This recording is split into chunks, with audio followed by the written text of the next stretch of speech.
prepare yourself.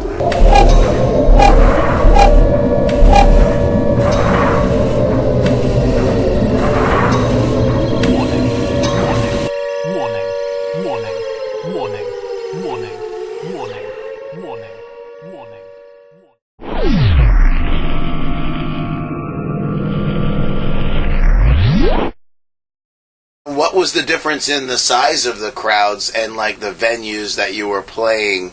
Like, say, if you were to use Europe, the United States, and South America as kind of a snapshot, then where did you find like venues that were more engaged? It seemed like that they were more like kind of roots oriented.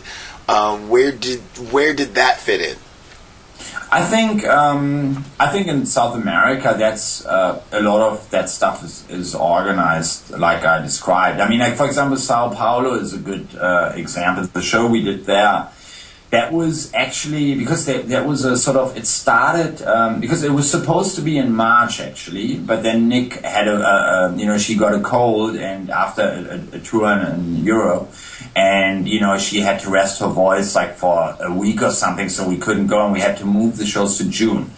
And what was very interesting when we had the tour in place down there, the show in Sao Paulo was always a bit like, okay, should we go there? Because like we were there in the end of the 90s, and it was like, it was not really clear, like, okay, would all these people come out again, or is there that new crowd? Because you can't really test it out like that. While in some other places, people were absolutely like sure, that there are enough fans, and so the whole thing, they kind of understood the scene, I guess, or whatever. But what was interesting in Sao Paulo, they did this crowd-funded thing in the beginning, where you could, it's, almost like the same model that Amanda Palmer or people like this applied for their record. You could buy the tickets in advance, and you would get all these extra things. They were working with local artists together who made these special posters.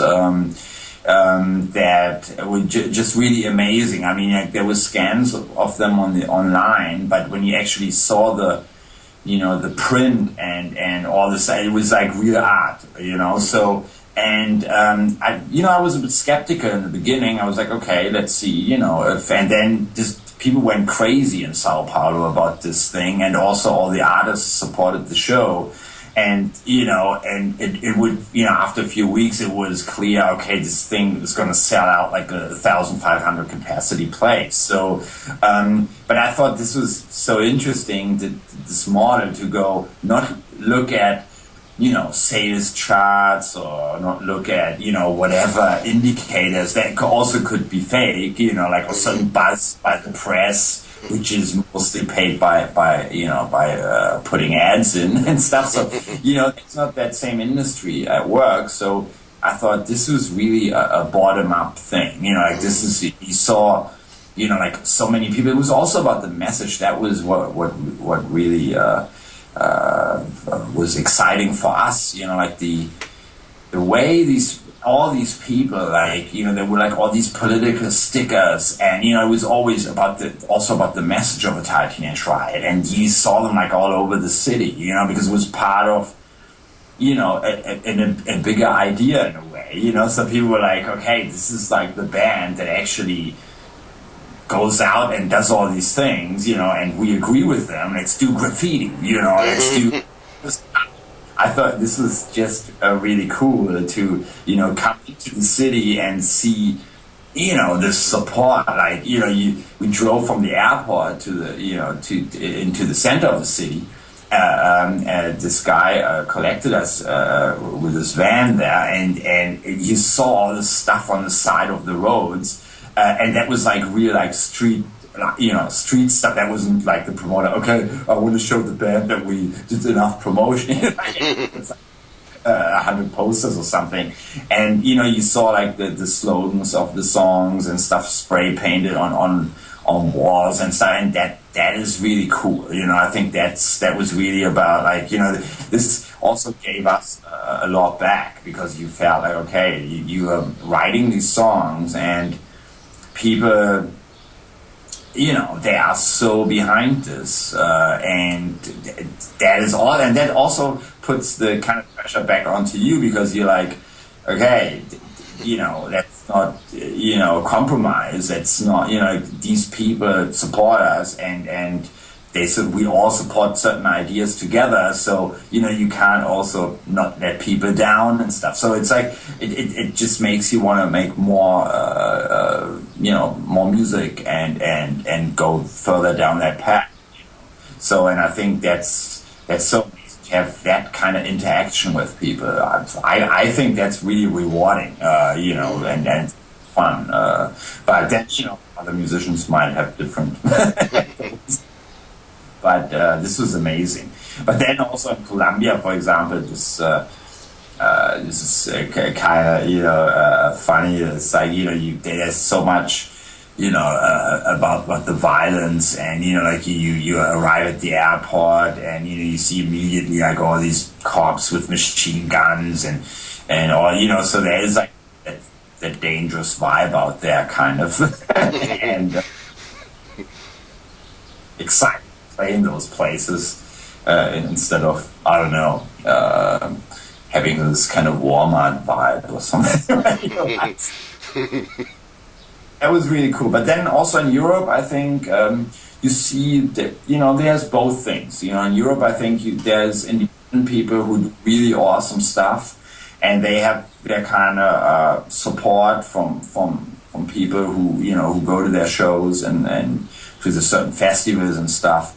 And then you have, very corporate things where people just want to do something different, or see, okay, this is actually cool, now I get the opportunity to book something good. I wouldn't totally criticize those types of people. They also exist, they work within the system in a way, and the machinery, and they just love a band doing something different, or doing something new, or whatever, so that also exists. So it's not just, it's not so like black and white. But yeah, the trend is kind of moving more towards the very core, like, let's put some entertainment in front of the population, hope they follow it, and then we move on, and I think that's something I completely hate, personally. Fear. Like, Madonna is playing the Super Bowl or whatever, and everybody has to watch that, and while over here in Europe, she's canceling some shows because she's not selling enough tickets. But you know what I mean? This is like this. It almost reminds me of East Germany, like where, it was like the government chose the bands that to perform on TV and to be popular. That's like my definition of hell. Well, very funny that you say that, just because it seems that the bands, we're kind of caught in a quandary. Like the small clubs and the feeder, what I refer to as the mid-level feeder clubs, that like fell into the 300 to 800 capacity range. And those were the places where, as people are coming through, especially that, on the big nights, they could fit 700 to 800 people, that they were the ones where, the bigger bands came through, like Meat Beat and so on and so forth, and then we could kind of meet in the middle. So all the bands that we opened up for in the early days, when I first started Abstinence, I guess 4 years in, then we opened up for KMFDM, Killing Joke, so on and so forth. It's like all of a sudden, we were able to kind of help get that escalator thing, because you're connected to these other people. Then, now it's like the mid-level band is cut out. So then either you can play very big places, or some small hole in the wall that has no way to actually facilitate your performance. Yeah, of course. No, I understand. I see that too. Sometimes, usually we play these kind of, let's say, in 6 to 2,000 capacity places. That's like 600 to capacity places. It depends really on the country, on the town, on the city. If it's like let's say a smaller city somewhere in south of France or whatever, there would be 600 people. But then if you play a more capital city, like in a country, it's over 1,000 people. So, but I see that same trend, like with what you just described with, bands, for example, that we like new bands. There are certain bands that where you just you thought like years ago, okay, they will actually, move through that and will become bigger at some point. But I noticed that, like when they start off and then there's that in between step, there's almost like a ceiling, you just can't either the industry, like somebody with a lot of money picks you up, but you can't really, make that happen on your own, independently anymore so much, So I think that's a reality, and I think it's funny how the bands that are kind of victims of that don't really express that because it's almost they are a bit, it's kind of like a shameful thing or whatever. I don't exactly understand why they don't speak about that, but it almost seems like they go like, you hear this thing often like,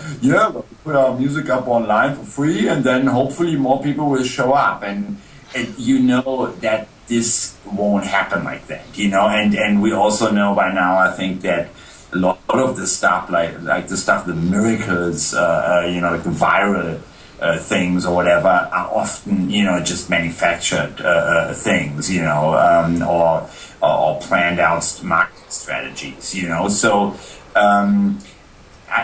why I care about this, because I could say, other people like the consumers or whatever, they could go, yeah, but what's bad about it, Alec? Like, don't complain. I'm like, I'm not complaining about this. The problem is that, there is not that exchange between like new stuff or new ideas or radical ideas, or even, it doesn't always have to be new in that sense. It's like avant-garde or whatever. It can also be, I had a conversation with somebody about how, there is no real singer-songwriter scene in Europe, for example. Because there is not that same culture of small cafes or bars or, stuff where those people could just go in and play, half hour, like all their songs on their guitar or whatever. So, because there's a lot of things about, having a license to have live music and, you have to pay extra money, and all these small places basically can't afford that. And I think it's so ridiculous. It's like if somebody sits down in a place that has 60 people, that's not really a live venue. So you kind of make it impossible for this type of music to develop and to flourish. And that goes for so many other genres, so I'm not really speaking about electronic music or noise or, extreme industrial music. I speak about all kinds of things.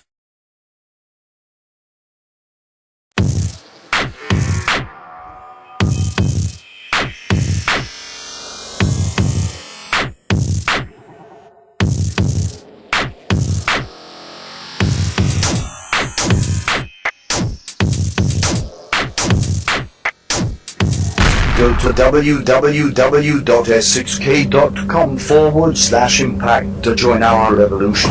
Go to www.sk.com/impact to join our revolution. Go to www.sk.com/impact to join our revolution. Go to www.s6k.com/impact to join our revolution.